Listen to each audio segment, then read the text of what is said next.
So guys, again, babalik tayo sa ating pinag-uusapan, kasi kahit ako guys, medyo natulala ako o kaya gusto kong mapag-aralan yung nakasaad sa Bible, yung last video na gin-upload ko na mula sa sulat ng Ecclesiastico, no?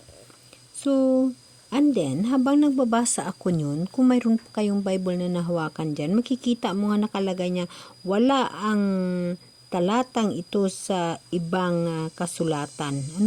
Nakalagay yung ganun. So, kumbaga, dito lang ito makikita o maisusulat. Ngayon, nagtatanong ako sa sarili ko, siyempre may familiar naman tayo sa mga apostolis, diba? Sa mga sumusulat sa Biblia natin. Kung ngayon ko lang ito na babasa yung Ecclesiastico na ito, sabi ko paano ko ba ito malalaman ano ito siya. Ngayon guys, alam nyo ba na naghanap ako ng mga bagay-bagay kung paano ko malalaman, tao ba ito o apostol ba ito or ano ba ito siya, kaya ko ito naibahagi sa inyo kasi naka-video ako nito na doon sa nabasa ko sa kanyang sinulat ay malaking bahagi na aking naunawaan at aking i-share. Ngayon sa aking pag-share ako mismo nagustuhan ko yung mga nakasulat, ngunit nagtataka ako sa pangalan na Ecclesiastico. So, alam nyo guys, pag-aralan ko muna kung saan ba ito nanggaling, kung ano ba ito siya. So, napag-alaman ko na ang tinatawag na Ecclesiastico, ano ba mag-pronounce yun, ang isa rin pala siya sa bahagi ng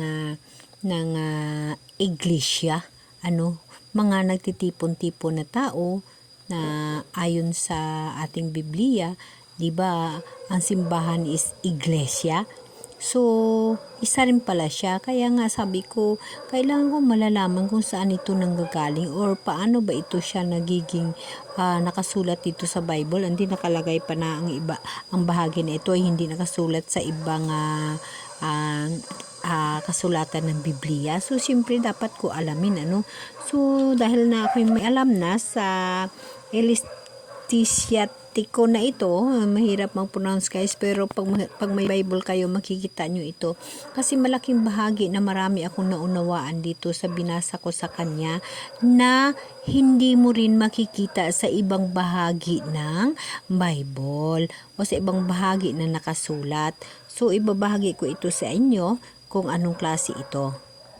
Ang Ecclesiastico ay hindi isang tao or karakter sa Bible, ngunit isang termino na nagmula sa salitang Grego na ecclesia, na nangungahulugan ng iglesia. Iglesia ay simbahan, yung tumutukoy na nag-aasembleya, nag-prayer meeting, nag-worship, not only sa term na iglesia, maraming iglesia. Ang simbahan, iglesia. Lahat na simbahan is guys. So, ang Ecclesia ay ginagamit upang ilarawan ang mga tagasunod ni Jesus Christ noong panahon na yun sa sanlibutan. Ganun pala siya.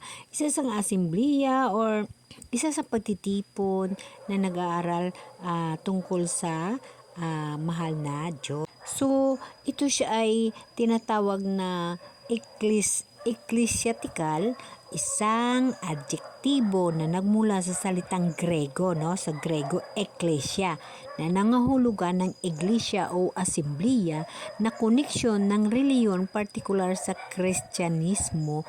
Ang ecclesiastical ay tumutukoy sa sumusunod na mga bagay kagaya yung nag-uugnay sa tulad ng doktrina ng mga ritual at mga organisasyon ng mahal na Diyos, basta regarding sa mahal na Diyos, ito pala yung kanyang pakay, yung siya yung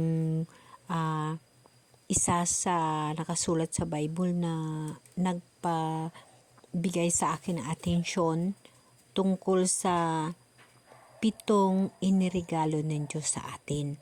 So doon ako naghahanap kung paano ang 7 na iniregalo ng Diyos sa atin. So dito sa ecclesiastical na ito, dito mo matutukoy ang sinasabi na mga bagay na nakaugnayan sa mga leader, kagaya ng mga iglesia, mga obispo, mga pare, at mga iba-iba pang opisyal ng iglesia. Kasi guys, tatandaan ninyo nga ang iglesia ay isang simbahan. Ano ka mang uri na reliyon, ikaw ay sakop ng iglesia ng ganito or ganon, kasi ang iglesia ay isang simbahan na pumupuri sa Diyos. Kasi guys, gusto ko kasi malalaman yung 7 regalo ng Diyos sa tao.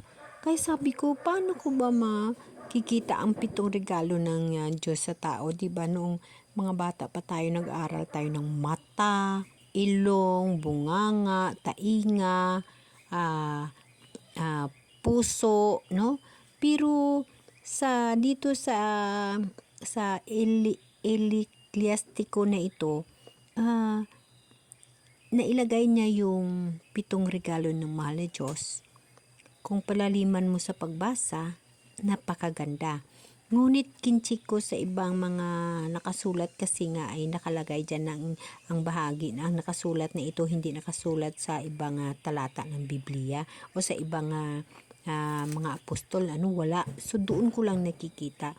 Kaya nabighani ako doon na sabi ko, gusto kong makikita rin ang sulat ng iba. So paiba-iba ho ang sulat, makikita ko rin doon sa Corinto 12:4-11, sa Efesio 4:7-8, sa Santiago 1:7.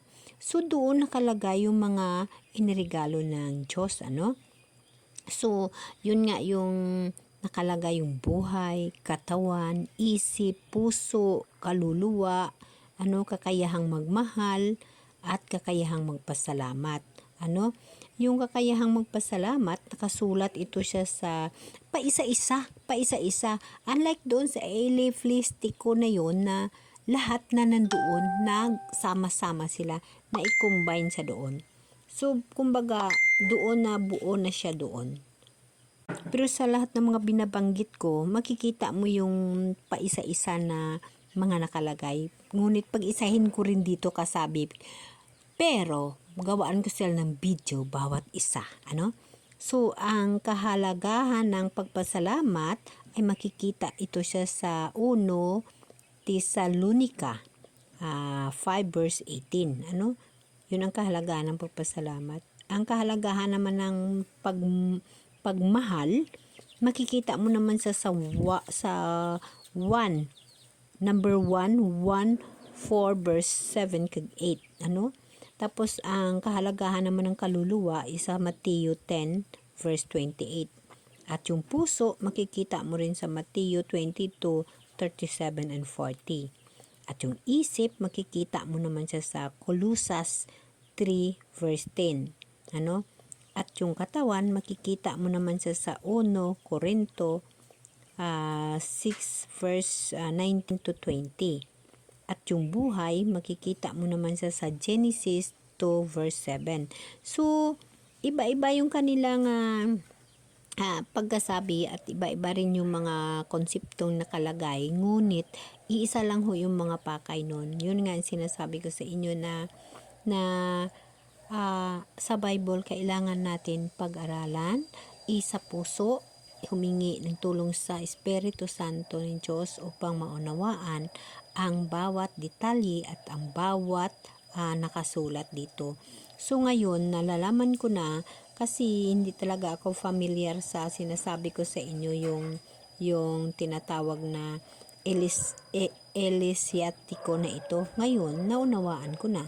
Isa siyang iglesia, simbahan, na kahit ano ka man na simbahan, parehas lang ho yun na iglesia. Okay guys, so itatalakayin natin ang 7 regalo na mula sa Diyos.